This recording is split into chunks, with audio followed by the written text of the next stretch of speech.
வணக்கம் நண்பர்களே, நம்ம சேனலை சப்ஸ்கிரைப் பண்ணலைன்னா சப்ஸ்கிரைப் பண்ணிக்கிறங்க. கூடவே வர்ற பெல் ஐக்கானை கிளிக் பண்ணிக்கிறங்க. நம்ம சேனலில் போடுற வீடியோ உங்களுக்கு பிடிச்சிருந்துச்சுன்னா லைக் பண்ணுங்கள், கமெண்ட் பண்ணுங்கள், ஷேர் பண்ணுங்கள்.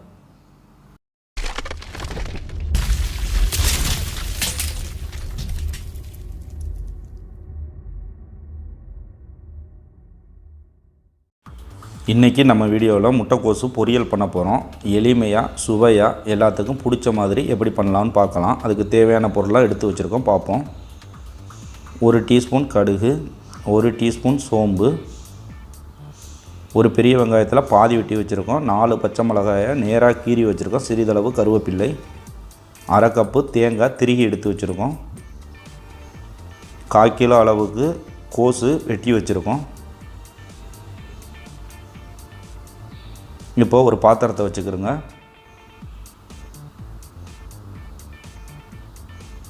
தேவையான அளவுக்கு எண்ணெய் ஊற்றிக்கிறோங்க. எண்ணெய் சூடாகட்டும். எண்ணெய் சூடானதுக்கப்புறம் கடுகு சோம்பை சேர்த்துக்கிறோங்க. அது நல்லா பொரியிற மாதிரி நல்லா கிண்டி விட்டுக்கிறோங்க.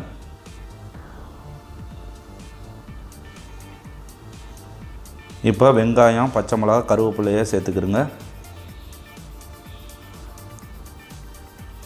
அதையும் நல்லா எண்ணெயில் வதக்கிக்கலாம். நம்ம தாளிக்கிறதுக்கு உளுந்தம்பருப்பு, கடலைப்பருப்பு சேர்த்துக்கலாம். ஆனால் பெரியவங்கள்லாம் சாப்பிட முடியாது, அதனால் நம்ம சேர்க்கலை. இப்போ வெங்காயத்தை நல்லா வதக்கிக்கிறோங்க. இப்போ கோஸை சேர்த்துக்கிறோங்க. கோஸுலையும் கேரட்டு, பச்சை பட்டாணி சேர்த்துக்கலாம், ஆனால் நம்ம சேர்க்கலை. தேவையான அளவுக்கு உப்பு போட்டுக்கிறோங்க.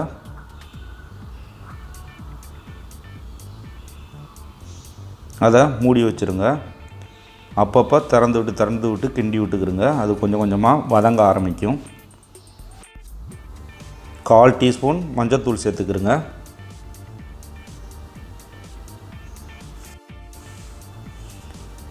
அதையும் நல்லா மிக்ஸ் பண்ணிக்கிறங்க. உங்களுக்கு மஞ்சத்தூள் பிடிச்சா சேர்த்துக்கலாம், பிடிக்கலைன்னா சேர்க்க வேணாம்.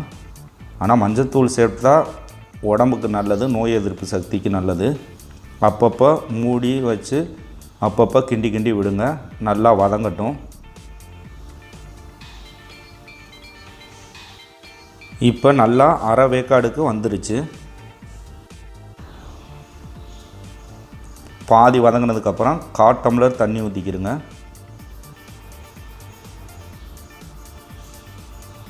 அதையும் நல்லா கிண்டி விடுங்க. நல்லா மிக்ஸ் பண்ணிக்கிறங்க. இதையும் நம்ம நல்லா கிண்டி வேக வச்சுக்கலாம்.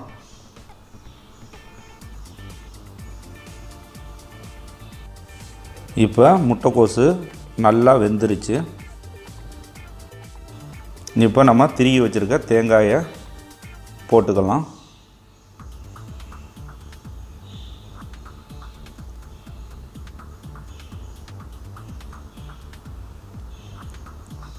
அதையும் நல்லா கிண்டி விட்டுக்கிறோங்க. நல்லா தேங்காய் ஏகமும் நல்லா படுற மாதிரி எல்லாத்துலேயும் நல்லா கிண்டி விடுங்க. இப்போ நம்ம கிண்டி விட்டாச்சு. இப்போ மிகவும் சுவையான முட்டைக்கோஸ் பொரியல் ரெடி ஆயிருச்சு. அடுப்பை ஆஃப் பண்ணிக்கிறோங்க. பெரியவர்லேருந்து சின்ன குழந்தைகள் வரைக்கும் எல்லோரும் விரும்பி சாப்பிடக்கூடிய முட்டைக்கோஸ் பொரியல் ரெடி ஆயிருச்சு. நீங்களும் வீட்டில் செஞ்சு பாருங்கள். எப்படி இருந்துச்சுன்னு கமெண்ட் பண்ணுங்கள்.